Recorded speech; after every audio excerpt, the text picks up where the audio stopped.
biasa. Jadi jenengan mungkin ada kesempatan coba pendekatan dengan metode pembelajaran yang different resume. Jadi dalam satu kelas beberapa strategi, gitu. Namanya different resume. Kan anak ada yang diam, tapi suka wibu-wibu, wah kalau habung, berarti dia kan cocoknya itu tugas yang sifatnya kan analisis dan individual. Ada si bocah ekstrovert, asal-asal ngerjain beciji, gini beciji loro-loro lah. Ini cocok kalau pendekatannya pakai different reasoning gitu. Kalau TPACK pun kalau anak-anak tak suruh buat video diupload di IG bagus keluar kelas wawancara siapapun di video upload di IG tag saya. Budal. Ya budal wes. Prakteknya apa doa lewat video rakyatan nyuri-nyuri tapi kan ada effort ya. Ada. Itu TPACK, teknologi pedagogik. Warahmatullahi wabarakatuh. Waalaikumsalam warahmatullahi wabarakatuh. Bagaimana kabarnya hari ini? Sudah berdoa untuk mengawali pembelajaran? Silakan pimpin doanya. Marilah teman-teman, sebelum mengawali belajar pada hari ini, marilah kita berdoa menurut kepercayaan masing-masing. Semoga pembelajaran ini dapat bermanfaat dan dilancarkan urusan pembelajaran hari ini. Berdoa dipersilakan.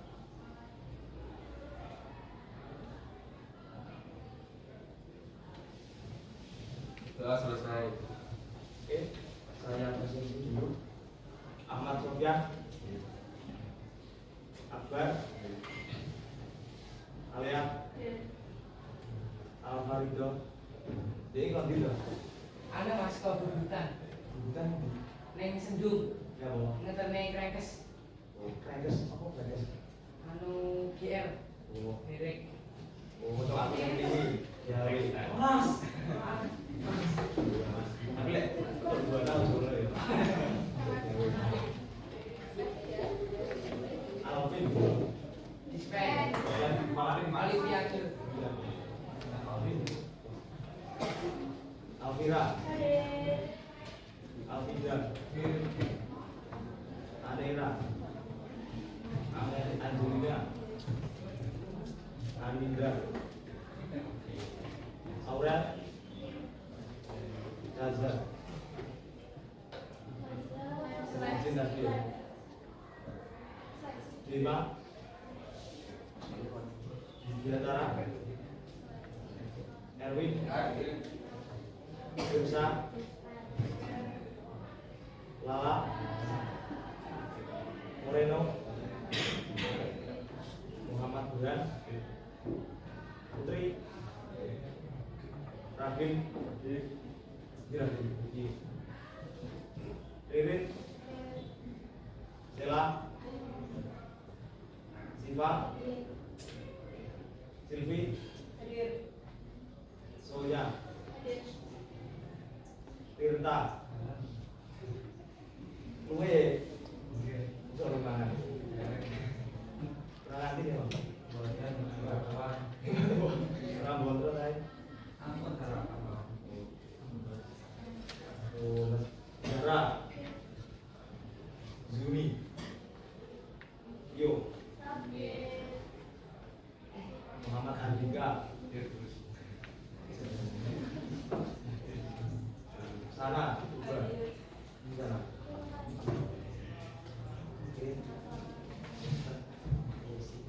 Masih ingat materi yang pertemuan kemarin?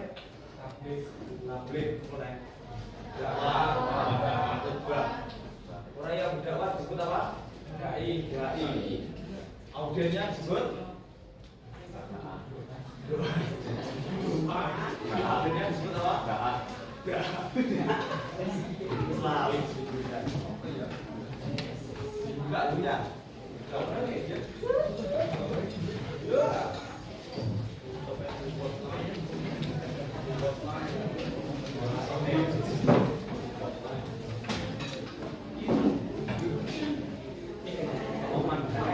Matkul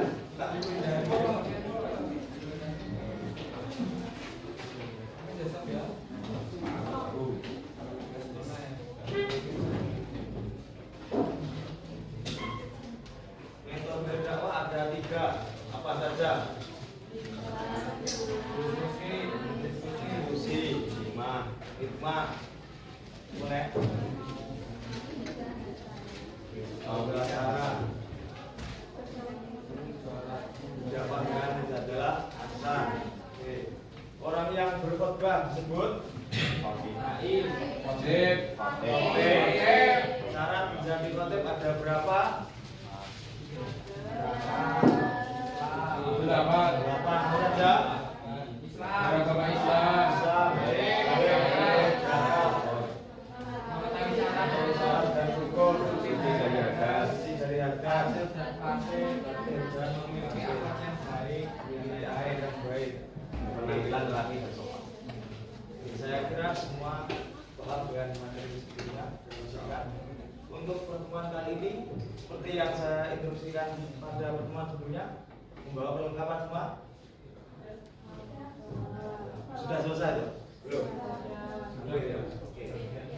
Pertemuan kali ini kita akan membahas materi bab 5, yakni meneladani jejak langkah para ulama yang mendunia. Oke. Untuk pengantarnya, tujuan pembelajaran kali ini adalah agar kita memahami bahwasanya ada seseorang ulama yang berasal dari tanah air kita sendiri yang menjadi guru besar di negara Mesir atau bahkan di dunia, semua mengenal dunia. Salah satu tokoh yang terkenal dari Banten, Solo, Habib Jafar. Kamu terkenal ya? Nawawi Al-Ghazali. Iya. Nawawi Al-Ghazali. Jadi sebelum persebaran Islam dulu masih dikuasai oleh kerajaan juga. Dulu nenek moyang kita masih menganut kepercayaan animisme dan animisme. Apa animisme itu? Mistik. Mitos. Dukun. Penunggu. Orang Rimbon. Rakitan. Animisme itu meyakini bahwa roh-roh itu adalah yang mereka percayai. Jadi misalkan ya orang leluhur, pipitan ini ada roe ya. Jadi percayaan adalah menyembah terutama benda-benda berhala. Ya ini bahwa dalam benda tersebut adalah roh-roh leluhur yang mereka anut. Dan Islamisme adalah mempercayai sebuah jimat itu adalah memiliki kekuatan gaib, kekuatan magis. Magic itu ketok magic ya. Ketok magic itu cuma bisa dinapak. Yang ini bahwa benda-benda jimat itu memiliki kekuatan gaib. Seiring berjalannya waktu, kerajaan Buddha mulai luntur, mulai ambruk, mulai ambrol. Maka dari itu kesempatan para ulama Indonesia untuk menyebarkan ajaran Islam yang ditandai oleh berdirinya kerajaan Samudra Rajai. Pada tahun 1915 lahir seorang tokoh pertama yang bernama Abu Abdul Mukti atau Syekh Nawawi Al-Jawi Al-Bukhari. Kenapa kok ada Al-Jawinya? Karena Banten itu masih termasuk wilayah Jawa, makanya dinamakan Jawi Al-Bantani. Oke, dari kecil Syekh Nawawi itu dididik oleh bapaknya sendiri yang bernama Umar. Sampai berumur 15 tahun dia baru memulai pendidikan barunya bersama Syekh Al-Minangkabawi di Mekah. Pada saat itu Syekh Nawawi ditugaskan menjadi imam di Masjidil Haram. Wong Indonesia, Banten, terus di luar negeri yang mulai dari dulu bagi kami JID Presana. Dan salah satu karyanya adalah Nasoibul Hibban. Ini adalah salah satu karya yang eksis di pesantren sekarang. Bahkan tidak jarang juga masih ada kitab-kitabnya yang digunakan kurikulum di Universitas Al-Azhar Kairo, Mesir. Namanya Tafsir Al-Munir. Itu tafsir Al-Quran 30 juz. Itu Itu karya dari Syekh Nawawi Al-Madani orang Indonesia. Ya, jadi saya spill salah satu isi dari kitab Nasoibul Ibad yang berbunyi Atani Jibrilu alaihi salam faqala ya Muhammad isma syi'ta fa innaka mayyitun wa aqbid ma syi'ta fa innaka mafariquhu wa amal ma syi'ta fa innaka majriyun bihi. Artinya malaikat Jibril mendatangimu lalu berkata, "Hei Muhammad, hiduplah sesukamu karena sesungguhnya kamu akan mati. Cintailah siapa yang kamu suka karena sesungguhnya engkau akan berpisah dengannya. Dan buatlah sesukamu karena sesungguhnya engkau akan diberi balasan karenanya." Jadi kitab Nasoibul Ibad itu karya Syekh Nawawi itu berisi tentang nasihat-nasihat untuk umat. Makanya dinamakan Nasoibul Ibad. Nasoib itu jamak dari kata nasihat. Biro-biro nasihat, makanya namanya Nasoib. Terus al-ibad, ibad artinya ngabdun, kawula, hamba. Jadi nasihat-nasihat untuk hamba, untuk kita semua. Jadi ada yang bisa menjelaskan makna dari ini? Kita katakan. Katakan. Kita.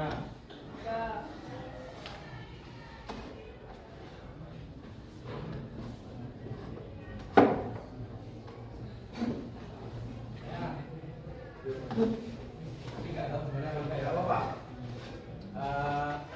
Karena kita selaku manusia itu kan pasti akan meninggal. Selama masih hidup, bisa mungkin buatlah apa yang kamu suka, cintailah siapa yang kamu suka, dan intinya selama kita masih mempunyai sesuatu yang disuka, kejarlah, karena kita akan diberi balasan atas apa yang kita lakukan. Namanya siapa? Firman Juwandana Saya 27.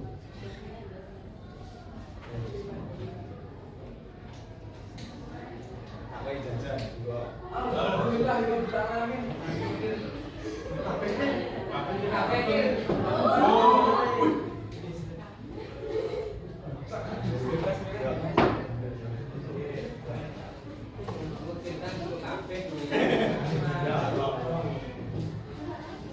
Nilai itu jajan rayoke rakyat dulu PKI. Betul, jadi yang disampaikan dari cinta. Jadi dalam kitab Nasoibul Ibad dijelaskan bahwa itu bukti wahyu kitab malaikat Jibril memberikan wahyu pada Nabi Muhammad mengingatkan bahwa uripo sak penakmu ning kowe bakal mati.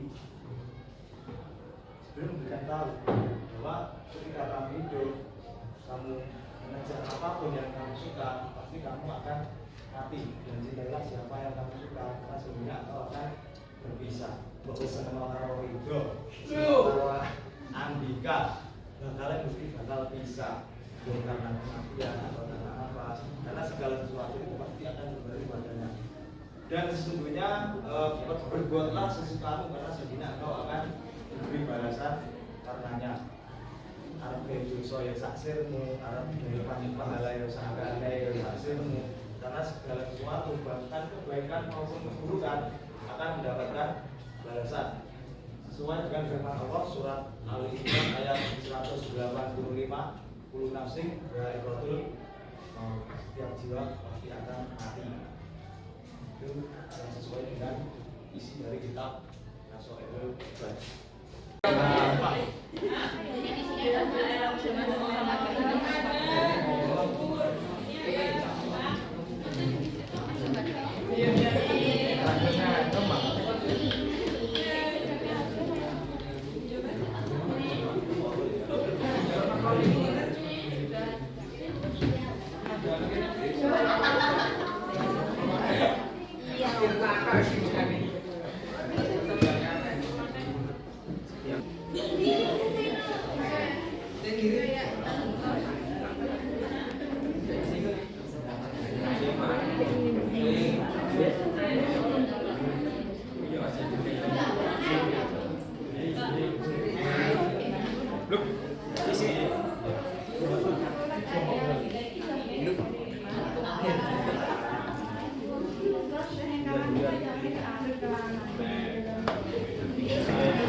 radio apa yang tulis?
Yang presentasi enggak?